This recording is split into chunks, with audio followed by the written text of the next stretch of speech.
শুরুতেই শোক সংবাদ। অন্তর্বর্তী সরকারের বিমান ও পর্যটন এবং ভূমি উপদেষ্টা AFM হাসান আরিফ মারা গেছেন। শুক্রবার বিকেলে রাজধানীর ল্যাবএইড হাসপাতালে হৃদরোগে আক্রান্ত হয়ে মারা যান তিনি। এই মুহূর্তে ল্যাবএইড হাসপাতাল থেকে যুক্ত হচ্ছেন সহকর্মী বদরুল আলম শাওন।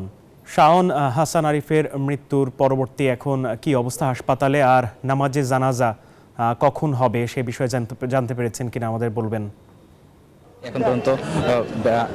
এখন পর্যন্ত মরদেহ বের করা হয়নি। তাদের স্বজনরাও কিন্তু হাসপাতালে এই মুহূর্তে অবস্থান করছেন।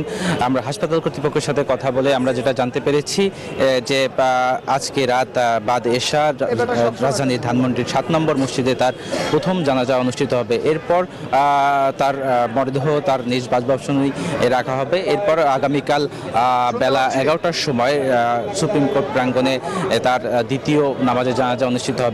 আপনি জানেন যেহেতু তিনি একজন প্রবীণ আইনজীবী ছিলেন এবং সুপ্রিম কোর্টের অ্যাটর্নি জেনারেলও ছিলেন 2001 থেকে 2005 পর্যন্ত। এই কারণেই আর কি তার মরদেহ কিন্তু সুপ্রিম কোর্ট প্রাঙ্গণে তার দ্বিতীয় নামাজে জানাজা অনুষ্ঠিত হবে। সেখানে তার সেই নামাজের পরে তার মরদেহ রাজধানী মিরপুরের বুদ্ধিজীবী কবরস্থানে নিয়ে যাওয়া হবে।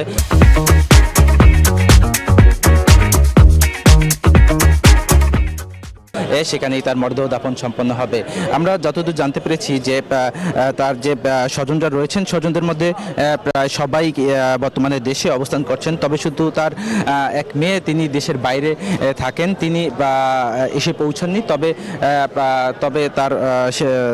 তবে তাকে তার মরদেহ বুদ্ধিজীবী কবরস্থানে দাফন করা হবে তার মেয়েকে ছাড়াই। সেই বিষয়টি নিশ্চিত করেছেন স্বজনদের বরাত দিয়ে।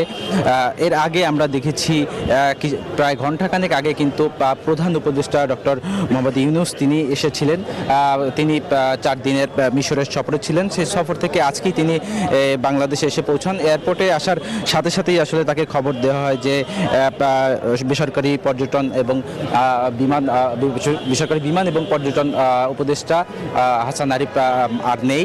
এই খবর পাওয়ার সাথে সাথেই তিনি কিন্তু ল্যাবএইড হসপিটালে ছুটে আসেন। এরপর তিনি আসলে উপদেষ্টা হাসান আরিফের স্বজনদের সাথে দেখা করেন।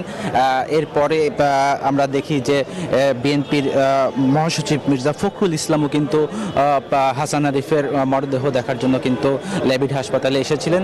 এছাড়া জামাত ইসলামের আমির শফিকুল ইসলাম তিনিও হাসান আরিফের মৃত্যুর খবর